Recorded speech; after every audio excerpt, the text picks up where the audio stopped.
10 to 9.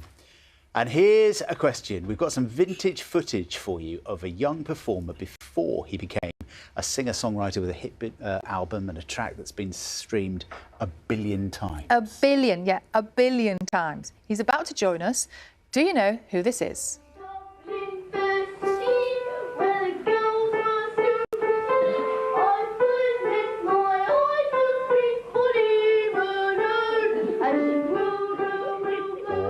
Who is that little boy entertaining his classmates at primary school? Tom O'Dell.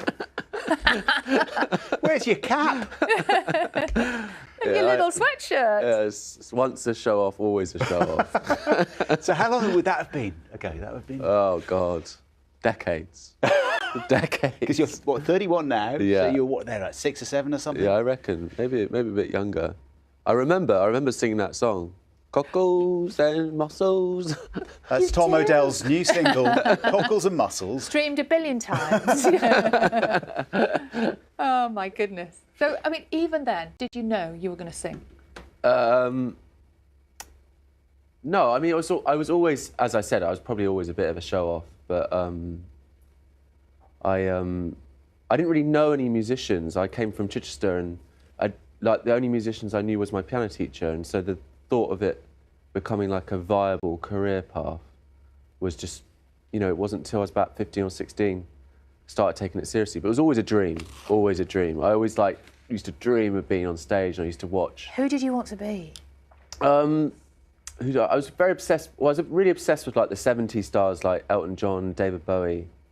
Yeah, I mean, I guess I was like the first generation that grew up with the internet. So like, I used to just download so much music, and it didn't really matter to me what era it was from. It didn't matter whether it was from today or yesterday. And I was really drawn to the 70s because they were great songs.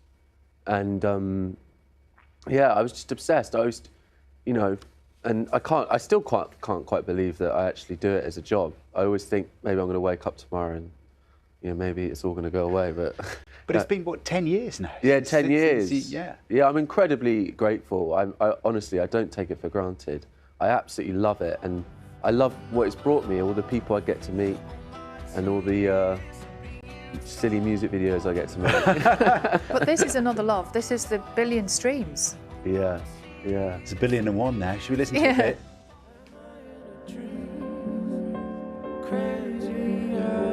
And this is from your new album, is that right? That's right, that's in my studio, yeah.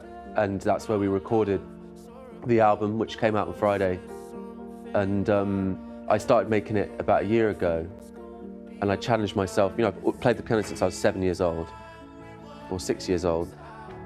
And I've always wanted to make just a piano vocal record. And I set myself the challenge of not using any other instruments, which, you know, the technology we have today is like, you can have strings, you can have any drums, any sample. And so it was really hard to not like add a bass, add a drum kit to it.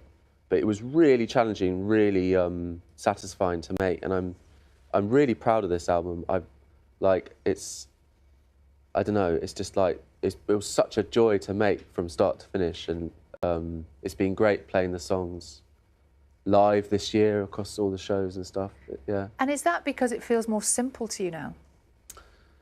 The music, or...? Yeah, because you have that discipline of not adding anything else in. Yeah, I don't know, I think like I've got to a certain point where I've been doing it, where I feel like I've got a bit better at it, like, which is, because I've been doing so many shows and playing the piano and singing, and I don't think I could have done this 10 years ago.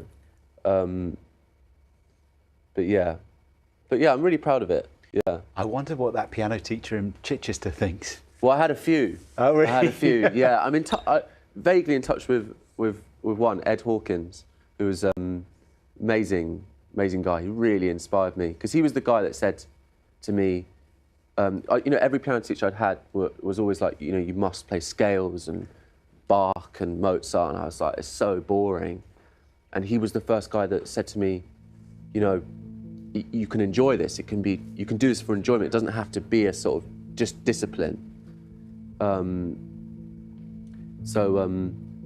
And that's something I do think is missing from like initial music education is we tend to concentrate on the rigor and the sort of technical side, but really it's just pure enjoyment for me whenever I sit at the piano, and I've never really seen it any other way.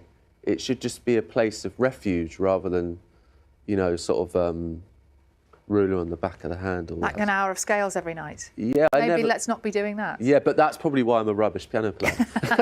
That's why you got through so many piano teachers. Mate. Yeah, exactly. Yeah. You parted ways with your record company, didn't you? That's correct. Yeah. Why did you do that, and what's life like for you now? In a more independent? Much more independent. Yeah. I mean, yeah, it's been so wonderful this year, being an independent artist. I think in this, you know, like from when I got into the industry, it's changed a lot. You know, I have this wonderful, like, phone. I mean, I don't have it in my pocket right now in case it goes off, but where I can just talk to my fans and talk to the people that follow my music directly. And a lot of those filters and those gatekeepers that were there at the beginning of my career, they aren't there anymore. And it's you know, with streaming, there's things that we need to fix with streaming, but there's also this wonderful thing it's done to music. It's democratized it. And, you know, never has there been a time where sort of pop music is so diverse, and there's so much. I get so excited every Friday to listen to what everyone's going to put out. I mean, music's in such a great place, I think. When I got into it, there's a lot of like EDM and dance music, and I was like, oh, I hated it. But there still is, isn't there? I mean, there's room for everybody. Yeah, there's room for everybody. That's the point. Is like, I think, you know, you've got people like Rosalia and Billie Eilish putting out just like really progressive, like, music, and it's cool. Yeah. Tom, thank you very much indeed. Lovely to see you. Thanks for coming in. Sorry about the school video, but apologies for that. Tom's new album is called Best Day of My Life. You're watching BBC Breakfast. It is 8:59.